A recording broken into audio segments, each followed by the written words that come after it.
Neville Goddard, March 7, 1969. The game of life.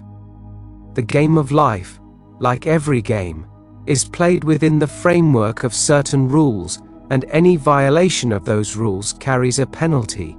You and I are playing this game from morning to night, and should therefore learn its rules in order to play it well. Ecclesiastes gives us this rule: even in your thought do not curse the king, or in your bedchamber curse the rich, for a bird will carry your voice, or some winged creature tell the matter. And Mark gives us another: as whatever you desire, believe that you have received it, and you will. If you must believe you have received your desire in order to attain it, then you must start your game by believing it is finished. You must feel yourself into and partaking of your goal, and you must persist in that feeling in order to achieve it. Now, another rule is said in this manner: cast your bread upon the water, and you will find it after many days. In other words, do not be concerned as to how it is going to happen, just do it. This statement hasn't a thing to do with doing good, as the world defines the word. Jesus was a carpenter. The word means one who produces from seed, as a flower, a tree, the earth. The prophecy of the Old Testament is the seed which a carpenter called Jesus brings to birth. He comes not to abolish the law and the prophets, but to fulfill them. The word, bread in the statement, cast your bread upon the waters, means to devour, to consume. Water is a euphemism for semen, that living water which carries the sperm of man.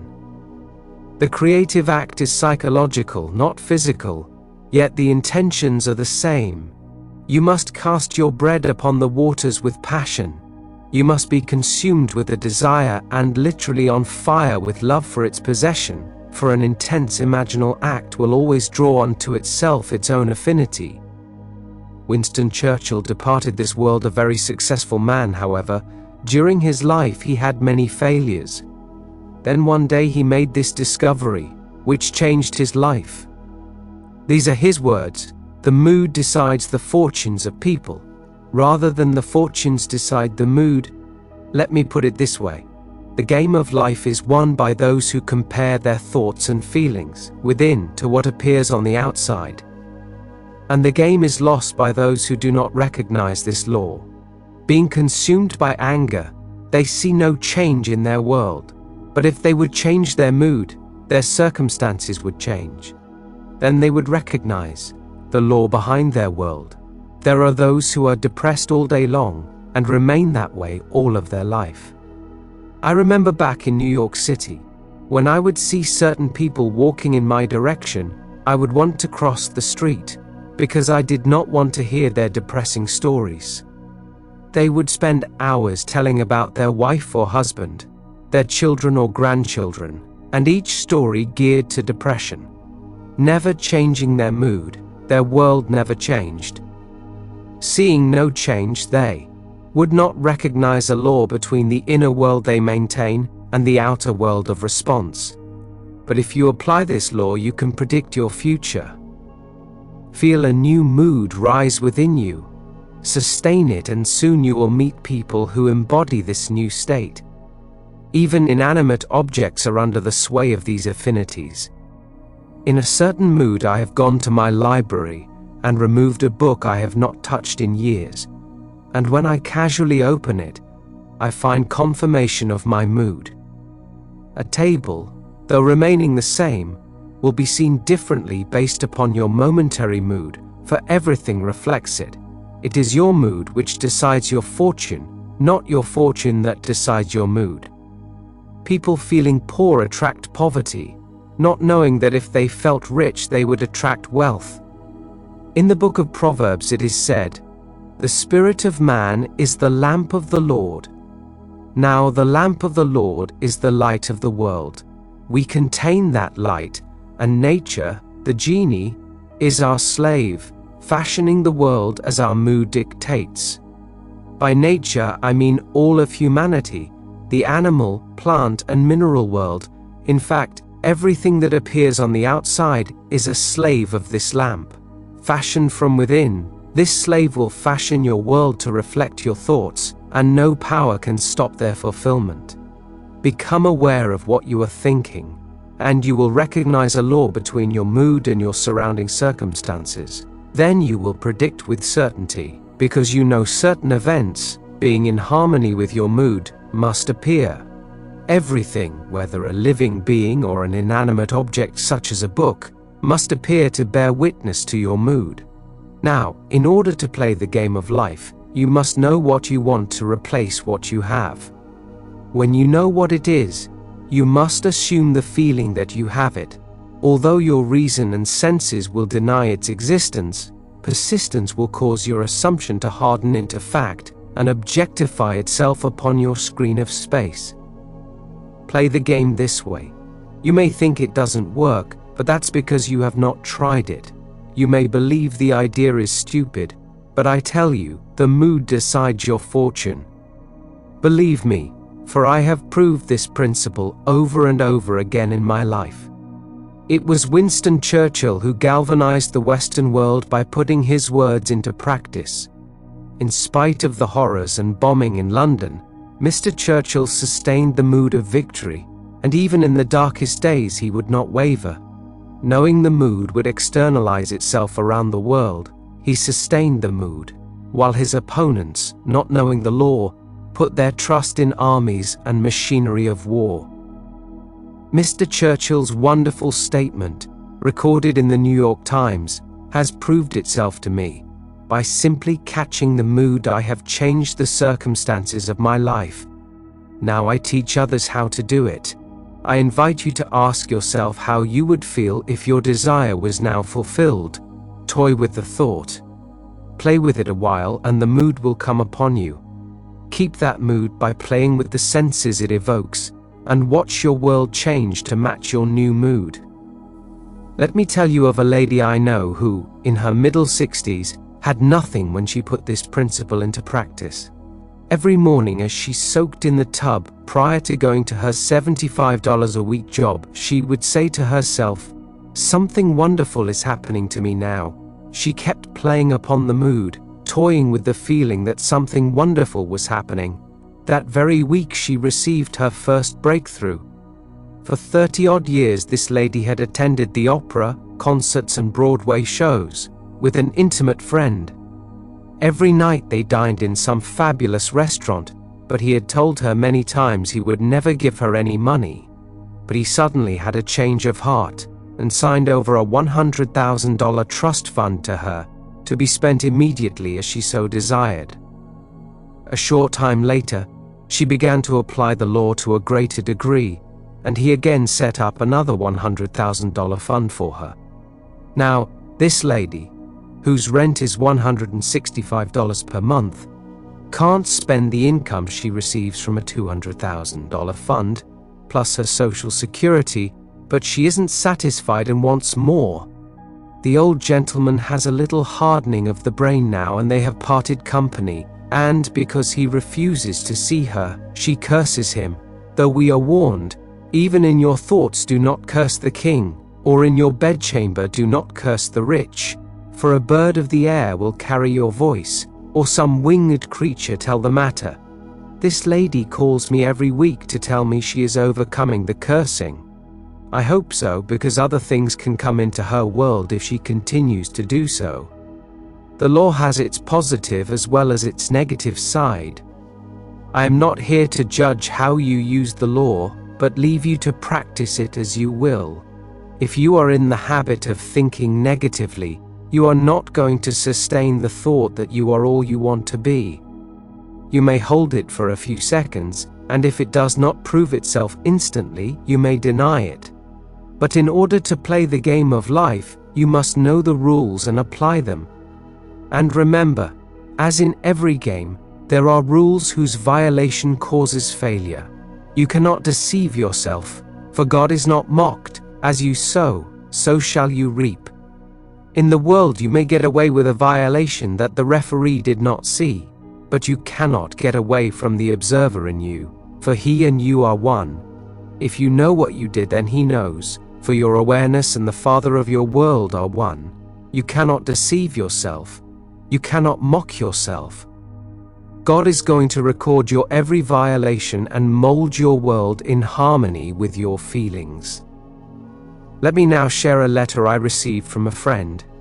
In it, he said, "Last Monday night a friend asked me for help. So that night I spent a half hour imagining I heard the words he would say if his desire were realized. Just before I awoke the next morning, the friend's wife appeared in my dream and thanked me for my help. Then Tuesday evening, while enjoying some music in my living room, my friend appeared in reverie. Speaking with authority, power, and joy, he used the identical words I heard when I imagined him confirming the fulfillment of his desire, and I felt the thrill of completion. It is my hope that confirmation will come in the immediate present, and my friend will hear the man tell him in person of the fulfillment of that imaginal act which was set on fire by his friend."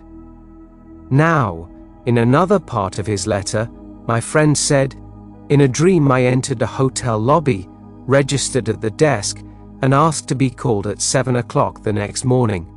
As I watched, the man marked a bold 7 over my name on the card. Then I awoke. This is a marvelous vision, as 7 is the numerical value for spiritual perfection. It also has much to do with gestation and incubation. In the insect and animal world, I am told that 280 days is a multiple of 7. We know that a hen's egg, if properly incubated, takes 21 days, again a multiple of 7. Here we find birth has multiples of 7, but in his case it is incubation of spiritual perfection." Another lady wrote saying, "I saw myself lying in bed, ghastly pale as though dead. Suddenly a giant of a man rose out of my body. Let me tell you the story of a wonderful artist who was also a mystic. His name was George Russell, but you know him best as A&E. He said, 'I will tell this vision, but where it happened I will not say. It was a vast hall with the columns made of living opal, as though the colors of dawn and evening had blended into something alive. Between the columns were thrones upon which fire-crested kings were seated. One wore a crest of the dragon, another plumes of fire. In the center, a dark body was stretched out on the floor, as though in a deep trance. At the far end of the hall, on a throne higher than the others, sat a being with the sun's glory shining behind him. As I watched, 2 crested kings rose, and stretching their hands over the body on the floor, sparks of light came out of them. Suddenly a figure as tall, as majestic as these fire-crested kings rose out of that dark body. Looking around, he recognized his kin and raised his hand in salutation. Then they leaped from their thrones, raised their hands in the same wonderful greeting, and like brothers walked toward the end and disappeared into the sun. Each vision is a foreshadowing of what will take place. A.E. perceived him as coming from another, while this lady saw him as coming from her own being. They are both adumbrations of a wonderful event, which will take place in everyone. For that crested king, who is the Son of God, is housed in all. It does not matter whether the body be that of a woman or a man, or what the pigment of the skin may be, within each one of us is the Son of God, who, radiating his glory and bearing the express image of his person, is the great lamp of the Lord. And one day this majestic being will rise out of your garment of death, and you will enter the land of life.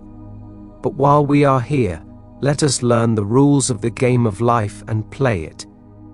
Life itself is caused by the assemblage of mental states, which occurring creates that which the assemblage implies. My friend mentally heard the words he would hear if his desire for his friend were fulfilled. Its assemblage, occurring within him, created the event to be played out in the game of life. After you have assembled your mental state and allowed it to occur within you, you do not have to repeat the act. You cast your bread upon the water the moment you felt relief. Although you do not have a physical expression in a sexual manner, relief is possible, and of all the pleasures of the world, relief is the most keenly felt. When someone you dearly love is late, you anxiously await that key in the door, and when you hear their voice, your relief is keenly felt. That is the same kind of relief you will have when you have imagined correctly. If you find it necessary to recreate the act every day, you are not casting your bread upon the water. You may imagine over and over again, but you are only going to impregnate once, and if you reach the point of relief, your bread has been cast upon the water to return, perhaps in the matter of an hour. I have had the phone ring, minutes after I have imagined it, to hear confirmation that it has happened. Sometimes it has taken days, weeks, or months, but I do not repeat the action once I have done it and felt the feeling of relief, for I know there is nothing more I need to do. Learn to consciously play this game of life, for you are unconsciously playing it every day. I am sure the millions who are on relief feel the government owes them a living, but there is no government, only we who pay taxes. The government has no money and can only give what it takes from our pockets. Those on relief are complaining, claiming they are not getting enough out of our pockets, and that mood persists throughout their day. Their mood never varies, so they see no change and recognize no law between the mood they are sustaining and the outer world they dislike. If they were told that their mood was causing the phenomena of their life, they would deny it. No one wants to feel that he is solely responsible for the conditions of his life, yet there is no other cause. God is the only cause, and he is man's own wonderful human imagination. When I speak of imagination, I am referring to God in you, of which there are two sides, imagining and contacting. Contacts are what imagining is all about. When you imagine, you contact a feeling, and the feeling you imagine you create. You are the same God who created the world and all within it. But while you are clothed in a garment of flesh and blood, your power is keyed low. I do hope you understand the rules to the game of life. And, because there is a positive as well as a negative rule, I urge you not to curse anyone. Ecclesiastes used the words king and rich, because they are the ones most often envied. A person need not be a millionaire, however, to be envied. He could simply be a little bit better off than another. Someone could live in a better neighborhood, pay more rent, maybe even go to a better restaurant, or buy better clothes, to be envied. So we are warned not to curse the king or the rich in our thoughts, for they cannot be concealed, as all thoughts are completely one, and by a law divine they mingle in one another's being. Awareness seems to be scattered, as everyone on the outside is aware, but no one needs ask another to aid in the change of his world if he changes it on the inside. If another is necessary to bring about the change, he will, with or without his consent. You do not have to single out the individual to play the part in bringing about the change you have imagined. He will play his part if necessary, because we all intermingle. All you have to do is stand at the end, from within. I remember visiting my family in Barbados, when I was told I could not leave the island for 7 months, but I wanted to leave on the next boat out. To me, being on that boat was my end, so while sitting on a chair in my parents' home, I entered the boat in my imagination and viewed the island as I was departing. I did not know how I would get on it, but a week later, when the boat left the island, I was there. This I know from experience. In your desire to go anywhere, you must first go there in your imagination. And even those who may deny your request will aid you when the time is right. I got out of the army that way. Knowing I wanted to be honorably discharged, and in my apartment in New York City, I slept as though it had already happened, and I was already there. Then my captain, who had previously disallowed my discharge, had a change of heart and aided in my release. Anyone can do it. This game is easy to play and can be lots of fun in the doing. Think of an object you would like to hold. Think of a place you would desire to be. Then find an object in that room and feel it until it takes on sensory vividness. Don't make it a lamp, but that lamp, not a table, but that table. Sit in that chair until you feel the chair around you. View the room from that chair and you are there. For you are all imagination, and must be wherever you are in your imagination. Now, cast your bread upon the water by feeling the relief of being there, and let your genie, who is your slave, build a bridge of incident over which you will cross to sit in that chair, hold that lamp, and touch that table. In Genesis, the story is told of Isaac, who was unable to see but capable of feeling, calling to his son Jacob, saying, "Come close, my son, that I may feel you. Your voice sounds like my son Jacob, but you feel like Esau." At that moment, Jacob, the imaginary, purely subjective state, possessed the qualities of Esau, the objective world. So Isaac gave the imaginary state the right to be born. As Isaac, you can sit quietly, and with your imaginary hands you can feel the difference between a tennis ball, a baseball, a football, and a golf ball. If they are nothing because they are subjective and not objectively real to you at the moment, then you could not discriminate between them. But if you can feel the difference between these so-called unrealities, then they must be real, although not yet made objective to your senses. The moment you give them reality in your mind's eye, they will become real in your world. Try it just for fun. Take an object and thank the being within you for the gift. Then thank the one on the outside, for within and without are vicarious, as is life. For by observing an odor, a look, or a feeling within, you will discover you are life itself. Yes, life is a game. Paul calls it a race, saying, "I have finished the race. I have fought the good fight, and I have kept the faith." I call it a game. Both are competitive, but the opposition is with self and not with another, for there is no other. Do not try to get even with another. Grant him the right to use the same law to achieve his goal, even though it may be similar to yours. The knowledge you share will never rob you. Simply determine your goal, feel you have achieved it, and cast your bread upon the water. Then drop it, and let the game of life be fulfilled in your world. Now let us go into the silence. Remember to like and subscribe, and let the sound of the bell guide you back.